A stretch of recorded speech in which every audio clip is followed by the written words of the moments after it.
आज का मेरा डिस्कशन इस बात पे है कि किस तरीके से प्रोग्रामिंग जर्नी को हम स्टार्ट करें। तो याद रखिए, कई बार क्या होता है कि कई लोग सीधा आते हैं और कहते हैं सर मुझे PHP सिखा दीजिए, मुझे MVC सिखा दीजिए, मुझे एंगुलर सिखा दीजिए।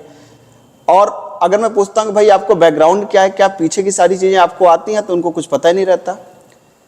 तो मैं आपको एक सही क्रम बताता हूँ कि किस तरीके से प्रोग्रामिंग को आप शुरू कर सकते हैं। तो प्रोग्रामिंग को शुरू करने के लिए जो सबसे बेहतर क्रम होता है कि सबसे पहले आप C लैंग्वेज को पढ़िए। C लैंग्वेज को खूब अच्छे से पढ़िए। जब तक आपको C नहीं आएगी बाकी लैंग्वेज में दिक्कत होगी। तो जब एक बार आपने C पढ़ लिया, C पढ़ने के बाद जो दूसरा जो प्रोसेस है वो है एक ऑब्जेक्ट ओरिएंटेड प्रोग्रामिंग लैंग्वेज का। तो ऑब्जेक्ट ओरिएंटेड प्रोग्रामिंग लैंग्वेज में आप चूज कर सकते हैं जावा, या चूज कर सकते हैं आप C++, या चूज कर सकते हैं आप पाइथन। तो इन तीनों में से कोई एक लैंग्वेज पढ़ने के बाद फिर आप आगे एरिया खुल जाता है। फिर आप जिस एरिया में मूव करना चाहे मूव कर सकते हैं। चाहे आप वेब डेवलपमेंट में जाइए, चाहे आप मशीन लर्निंग फील्ड में जाइए, कोई भी चीज़ आप कर सकते हैं, जो मन हो आप कर सकते हैं। लेकिन बिना C पढ़े, बिना जावा, पाइथन या C++ पढ़े आगे की चीज़ों को आप नहीं कर सकते। तो क्रम मैं फिर से दोहरा रहा हूँ कि पहले आपको C पढ़ना है, फिर जावा, C++ या पाइथन।